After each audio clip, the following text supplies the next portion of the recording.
Hello folks, it's 10 to 1 in the afternoon on the 22nd of June 2020. This is a video I wasn't going to do. I was going to try and leave sport out of the equation, but I'm not going to do this today. I just watched something that was so insane. A commentator called Custis. Oh jeez, he's one of these people that writes for a newspaper, I do believe. And he goes on Sky and gives these 2 pence worth of crap. I will include the video that I just watched. I'll tell you, this bloke comes out with the most nonsensical stupidity. This video is going to be called Paul Pogba. And the reason is because what this bloke just said about Paul Pogba was, hatred coming out of this man's mouth. And stupidity along with that. Because what he said was just utter blanking rubbish. He was basically saying that Paul Pogba has been a flop ever since he came to Man United, which is just not true. It's true in the sense, if you look at it from the point of view, he's a world-class player. He, with France, won the World Cup. But that was something, that really did irate me. When Neil Custis said that both Jose Mourinho and Ole Gunnar Solskjaer have both said that they wish Pogba would play as well for United as he does for France. Again, you can see why these managers, why Mourinho is a manager of the past now, and why Solskjaer is never going to make it at the top. He will be fired from United. He just will, because he doesn't understand football. Clearly doesn't understand football, and he's just slagged off United's best player. Right? Idiotic stupidity that comes out of the mouths of these people. France has some fantastic quality players, not just going forward, but in defence and midfield. Yeah, they have Chelsea Kante, who is a little ball in a china shop. Fantastic defensive midfielder, breaking stuff down, brilliant at it. Far better than any of the players United have got in their midfield apart from Pogba and Bruno, I suppose. Up front, they've got Mbappe. United up front, certainly over the past 4 years, have struggled immensely. United had a manager who, Jose Mourinho, who is probably the most defensive manager in the Premier League. And he stifled the attacking players, including Pogba, with his defensive ways. Now, you can't blame the players if they're not performing in a system which is designed to contain rather than attack if they are attacking players. You've got players who are quick thinking in attack, and you're telling them to slow everything down. You've got players who are incredibly fast, pace-wise, and can attack incredibly quickly. And you're saying, well, don't do that, that's risky. Just retain the ball, but don't really do anything. And then you're expecting world-class players to look world-class in that system. Pogba was brought at a time when Jose was already there. So then you buy one of the best attacking midfielders in the world, and you decide to not bother attacking. You decide to play him as a defensive midfielder, and then moan that he's not performing as well for Man United as he was for France.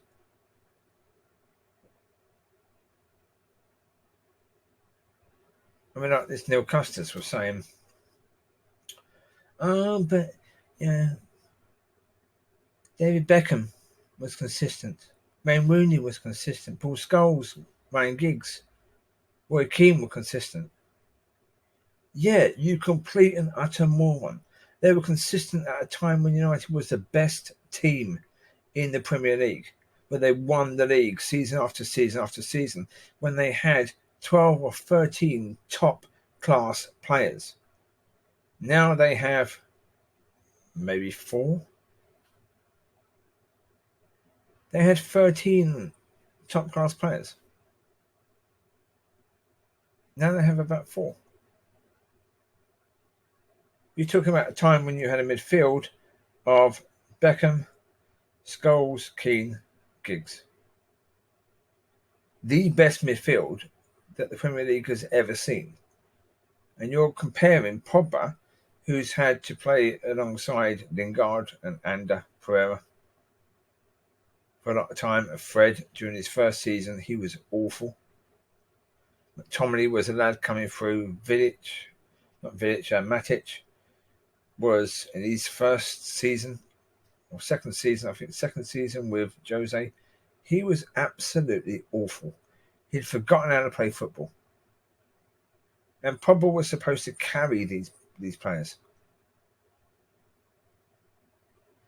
And then, of course, Neil Custis is saying, but also last year, Pogba said he wanted to leave and find a new challenge.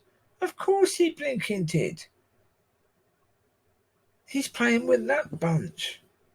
Why would he want to stay and build? Goodness sake, the pace that United were building since Alex Ferguson left was so slow, it would take 15 to 20 years to get them anywhere near where they were before. Yeah, January, wasn't it? They got Bruno. Now, Bruno is the club actually going in the right direction.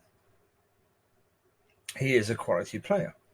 Yeah, they're not just buying these players because they sell shirts and stuff like that. They're buying players that will fit into the way of playing. See, the problem is, Ollie is a manager who is really at the level of Mulder. That's his level of managing. And he came into United as a way of just sort of buffering things while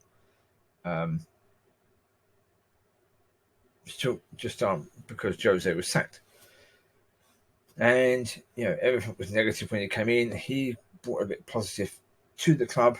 He decided, okay, well, people are coming to United now, or playing against us, believing they can win, so they're attacking us now. So the best thing we can do is counter. Now, counter-attack was never really United's way of playing. They under Fergie, they would attack teams, but then they would occasionally allow a team to attack, and then they would blister them on the counter. But they would always be attacking teams, trying to break them down. They wouldn't be sitting back. Ollie, in a way, has tried to sort of do that, but without the players.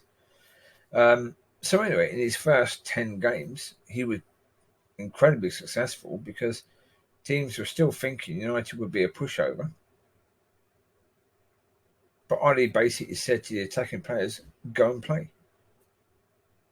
Go and attack. You get a chance, get forward as quickly as you can. Get the ball forward. And they did it. They sorted that out where teams just weren't expecting it. They weren't ready for it. But as soon as teams figured out this is Ollie's way of playing, that was it really. Suddenly teams changed their tactics and got a bit deeper and countered United and saw a lot more success because he's a one-trick pony. He hasn't got anything else. And what was also quite interesting early on, I wanted something else that said, if United only win 6 of their last games that they've got this season, they will end up with the lowest total at the end of the season in Premier League history. And this is Ole Gunnar Solskjaer as manager. He's had over a year. This is his 4th season where he's been the man to decide the tactics. I don't rate him as a manager in any way, shape or form. And when he starts saying that stupidity about United's best player. Oh, just want to get Ole Gunnar Solskjaer, slap him around the head a few times and say, wake up, moron. You were talking complete and utter nonsense there. You were talking about your best player as if he's not making an effort because United are giving him the same opportunities as France are to perform. Well, that is absolutely ludicrous. United have not given him the same possibilities to perform as France have.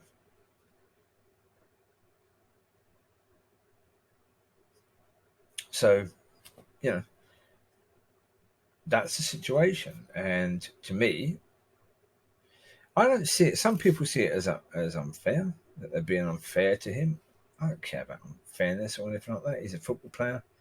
He's there to be criticised for when he plays badly. He gets the rewards of a contract, huge amounts of money, so he doesn't need my protection. What I'm annoyed about is the utter total stupidity that comes through these people and the utter hatred that this so-called journalist has towards a Premier League football player. And how this journalist has no understanding at all of football. No understanding of how it works. You expect this player to carry this whole team. I know myself, I've played football for many years, and when you're playing with better players, you play better. You play the passes you wouldn't normally play when you're playing with worse players. Because I played with players that just weren't very good at all. When you're playing with them, you don't play the clever passes because you're playing with people that aren't clever football-wise. Yeah, you don't go for those, and when you do, it doesn't work because they're not on the same wavelength. They're not thinking that. So with Pogba, the other day against Tottenham, he played a pass to, I think, Martial that was sublime. It's the only way you can put that. It was one of the best passes I've ever seen. It was fantastic. Now that's what this player is capable of. Yeah, before he came on, the Spurs, I think he's a defensive midfielder, Eric Dyer, was playing defence and making the United forwards look quite stupid. He handled them perfectly easily. Then Pogba came on, probably did a bit of skill, and Dyer was on his arse. Gave away a penalty, which got United the draw. But that was just a bit of skill. But that's what Pogba can do. And that's what he has done in moments. But the reason why he has done it in moments is because United, certainly under Jose, were a team where once they went 2-0 down, they then started to play the way they could because they were basically sticking two fingers up to the manager. They were saying that, okay, your plan clearly hasn't worked. We're 2-0 down now. We're just going to go and play. We can't do any worse than what you've just done. And a few times in those games, Pogba then started playing well once the players have decided to play their way instead of the manager's way. But of course, then you've got to look at the manager's tactics and say, well, did the manager suffocate the players? Yeah, he did them for a long time. So, yeah, there's been a lot of stupidity, but you're going to get it. I just think it's a case where you can't really say a player is wrong to want to leave, but we're right to keep slagging him off to put him in a position where he's going to want to fucking leave. Neil Custis shouldn't be working anywhere near media for football. He's an idiot. He was actually challenged by one of the people who said that what he was doing was unfair. As I say, I don't necessarily agree with the point of unfair, but basically Neil Custis then started crying more or less started crying. Like, if you see things that way, then we can't have discussions like this anymore. These sort of discussions would be dead because it's my opinion. But your opinion, mate, has to be based on something. It has to be based on football knowledge, which you don't seem to have. You're on a show talking about football. It's Sky Sports TV, so therefore you're on that, talking about football when you have no understanding. You should really, next time you get invited, just say, I'm sorry, but this isn't really my area. Because it truly isn't your area. Anyway, I'll link the video. It's entertaining to a certain degree. There's it's over an hour. I think it's about 14 minutes in, you start getting that discussion. But someone else has already put that in the comments where you get that discussion on Pogba. So, yeah. I mean, I would personally say, with regards to Man United, again, against Tottenham, there was a massive mistake by the manager. His starting 11 was just wrong. Yeah, he started with McTominay and Fred, who both try and do the same thing. So McTominay, Fred, and then Bruno slightly further forward. And most of the time, Fred and McTominay were further forward than Bruno. Bruno is the attacking midfielder, and they're supposed to be like defensive midfielders. But again, you're playing Tottenham, right? You're playing a Mourinho team. Jose Mourinho is now the Tottenham manager. You're playing a Mourinho team. You know he's going to defend to the hilt because that's how he now manages teams. He wants them to defend, and maybe get a sneaky goal, right? And once they get a goal, defend. So you know that. What do? You send out your team with two defensive midfielders or two straightforward midfielders, both doing the same thing. You leave Pogba on the bench, and your excuse is, well, Pogba hasn't played for a while.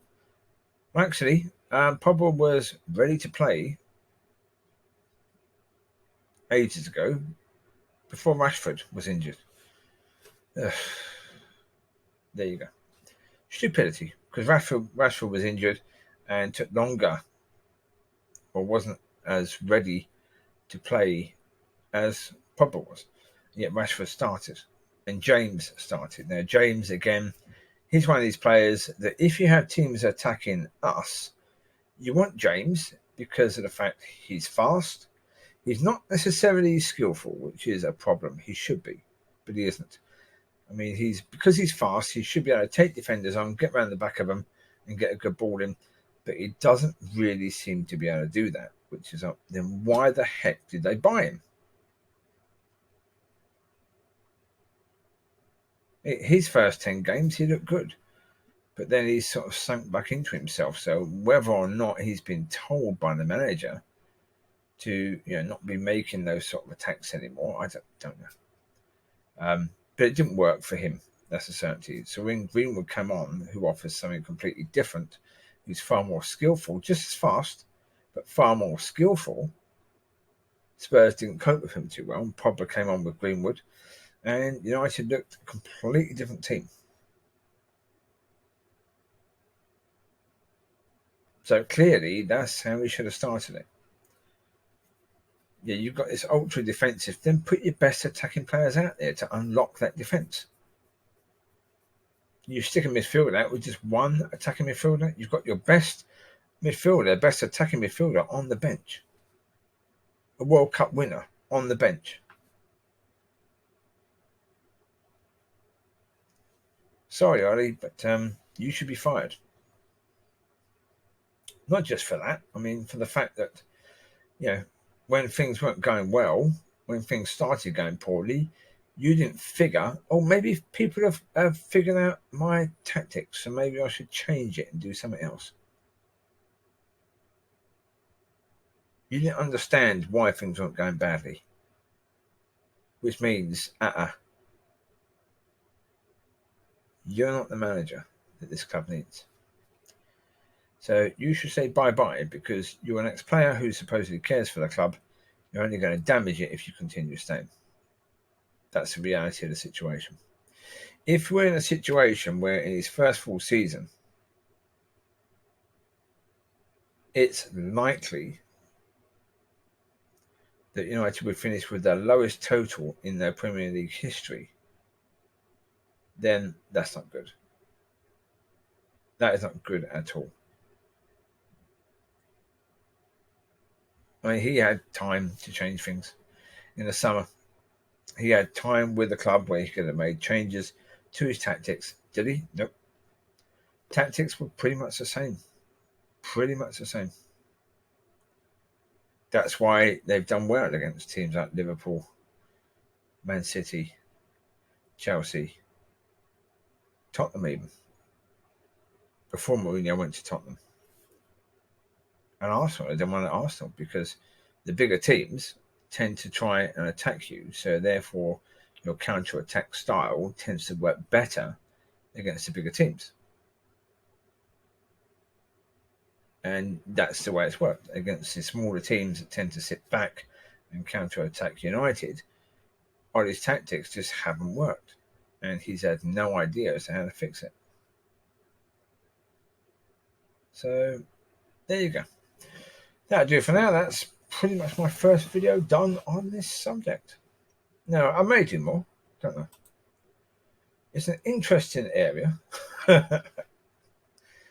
Well, as a fan, as a person who understands football to a certain degree, it is something worth doing. It's something worth talking about sometimes, I suppose. There you go. Right, you take care. God bless, and I'll speak to you soon. Bye-bye.